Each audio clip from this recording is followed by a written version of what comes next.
Episode की शुरुआत में लतीफ़ जड़ी बूटियों से दवा तैयार करके खलील के पास आता है और कहता है कि इसे उसके घाव पर लगाना है।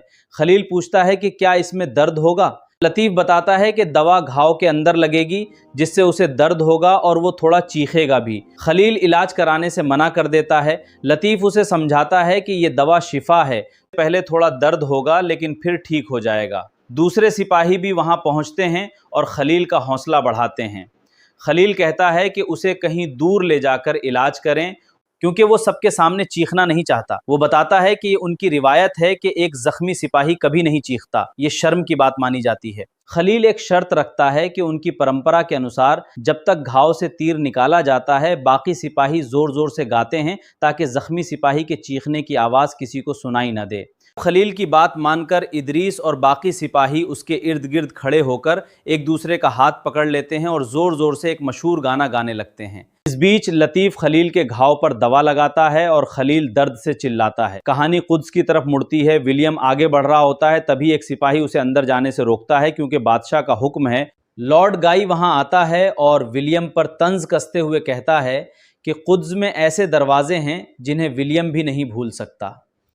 गाई कहता है कि विलियम की किताबें सिर्फ बातें कर सकती हैं लेकिन मैदान जंग में सिर्फ तलवारें बोलती हैं। तभी एक सिपाही भागता हुआ आता है और बताता है कि महल का सहन टेम्पलर्स से भर गया है।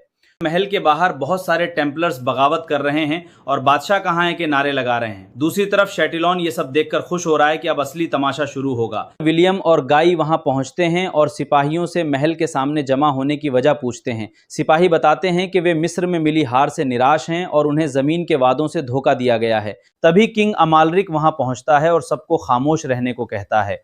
वो समझाता है कि वे मिस्र में हारे नहीं बल्कि पीछे हटे हैं क्योंकि कुद्स की ज़मीन हर शहर से ज़्यादा कीमती है। पेलियन सिपाहियों को डांटता है कि वे हमेशा सिर्फ मांगना जानते हैं लेकिन आवाम के लिए कुछ नहीं करते। सिपाही पलटकर जवाब देते हैं कि उन्होंने मुसलमानों से लड़कर वो हासिल किया है जो बेलियन के पिता और भाई ने नहीं किया। शहंशाह अमालरिक सिपाहियों को समझाने की कोशिश करता है लेकिन एक सिपाही उसका मजाक उड़ाता है। इस अमालरिक को गुस्सा आ जाता है और वो अपनी तलवार निकालकर उस सिपाही की गर्दन वहीं काट देता है। सिपाही की मौत के बाद सब सन्न रह जाते हैं। शहंशाह धमकी देता है कि या तो वे उसका हुक्म मानेंगे या वो उनके कटे हुए सिर पोप के पास भेज दे। सिपाही आगे बढ़ते हैं तो लॉर्ड गाई भी उन्हें जान से मारने की धमकी देता है। राजकुमारी सिबेला ऊपर खड़ी होकर ये सब परेशान होकर देख रही हैं।